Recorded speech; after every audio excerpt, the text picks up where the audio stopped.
Hi, I'm Chef Jen. Welcome back. Today I wanted to go over a couple of quick knife skills and how to cut your vegetables properly. But before we get there, please give us a like and subscribe if you'd like to keep in contact with our videos. So first things first, you need to make sure that you have a sharp knife. It doesn't matter what size your knife is, but if you can go like this and you don't feel any pull against your finger, then you're going to want to sharpen it. Now, there's two kinds of sharpeners. This sharpener is going to give you a nice sharp edge. If you have an edge but you don't think that you have a very fine point, then you're going to use your steel to sharpen it at the end. But first you start with this, and when using one of these or any sort of knife sharpener, make sure you're putting it down on a surface. I'm not going to do it on my cutting board because I don't want the shards to come off on there. But hold it down firmly, and you should not be going both ways. Pull back evenly with firm pressure.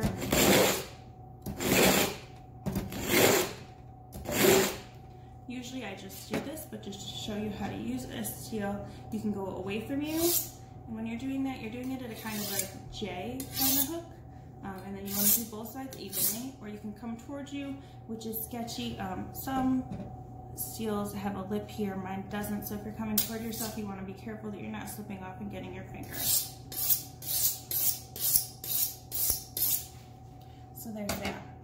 And when you're done sharpening, make sure you're wiping to make sure that all of the shards that just came off are not getting into your food.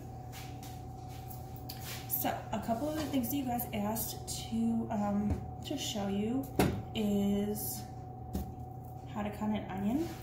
So when I do onions, no matter how I'm doing them, I start with that.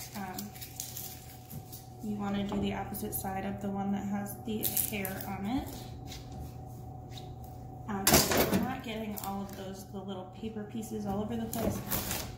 I do this and cut it and peel it. And when you peel this way, you don't have to do it over your cutting board. And you're gonna go to the last layer that you don't see that little brownness on. And it's a lot easier to peel that way as if you're trying to just get that paper piece off, it's not going to work.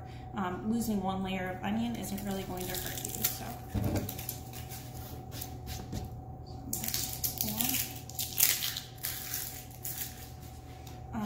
And if you were julienning them, then I go ahead and cut that end off right there. So that's what we've got, flat on both sides. And to do that, to cut anything, first of all, you're going to make a C with your hand, kind of like this. And when you do that, my middle finger naturally sticks out a little bit further than the rest of my fingers. It might be because I've been cutting for so long, but that's what you want it to do, because this surface right here is what's going to guide your knife. Your knife is going to be on that surface. It's going to stop you from cutting yourself. And you're going to constantly want to make sure that your thumb is tucked under. If you're not doing that, your thumb's going to slip forward. It's going to be the first thing you're going to chop. I've actually caught myself a couple of times, and you'll learn that lesson real quick.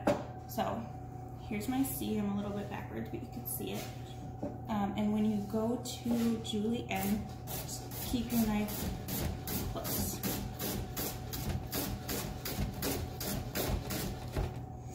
So there's that. And I'm going to set that aside.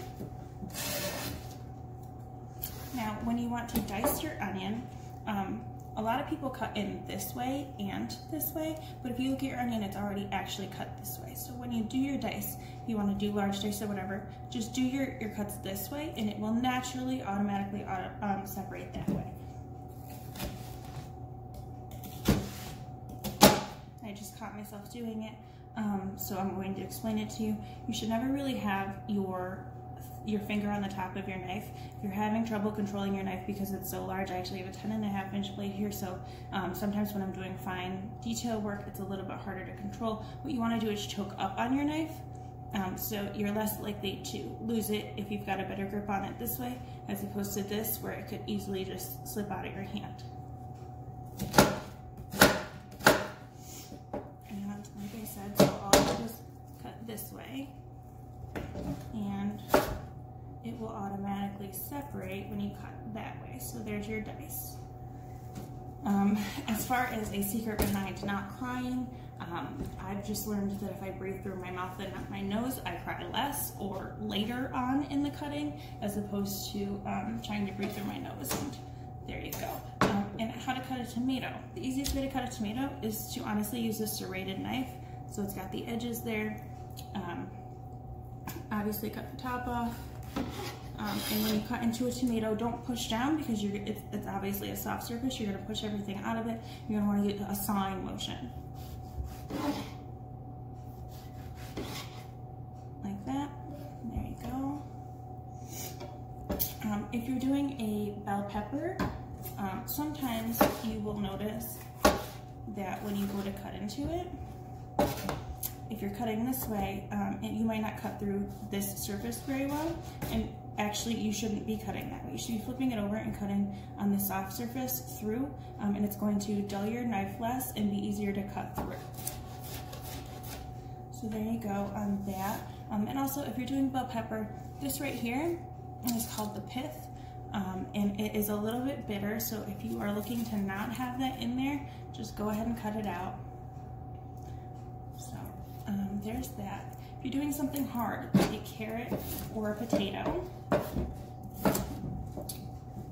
what you're going to want to do is, because it's circular as well, you're going to want to create a flat surface. So we're going to cut one side off. And as we're doing that, you got to be very careful because it does want to roll. So once you get the flat surface, then there you go. There, it's flat on the cutting board, and you don't have to worry about it rolling over and cutting your fingers. Like I said, always make sure that that one finger right there is guiding your knife, and your thumb is tucked under. And you don't have to worry about it rolling over. Sometimes when I've done potatoes, I tend not to do the flat surface and you cut like this, and the problem with that is sometimes when you're going through, it rolls, and I've cut the pads of my fingers doing that. So make sure you take that one extra step, create the flat surface, and go from there. And one other little tip that I wanted to give you, and last tip is when you're cutting citrus, lemons, limes, oranges, I cut the ends off. That creates a flat surface when you're going to cut it this way. And then see that line there? So what we're going to do is cut it this way, and then we're going to cut that line out. That is also pith, which will make it bitter. So I tend to do this, and my kids love oranges this way. It doesn't give you that bitterness right on your tongue when you go to bite into it, and it gives you a much sweeter orange. So the same goes with your lemons and limes. Just cut that piece out of there, and there you go, perfect slices. So I hope that helped. I hope it answered some of your questions. If not, please feel free to leave them in the comments, and like and subscribe, and check back for new videos.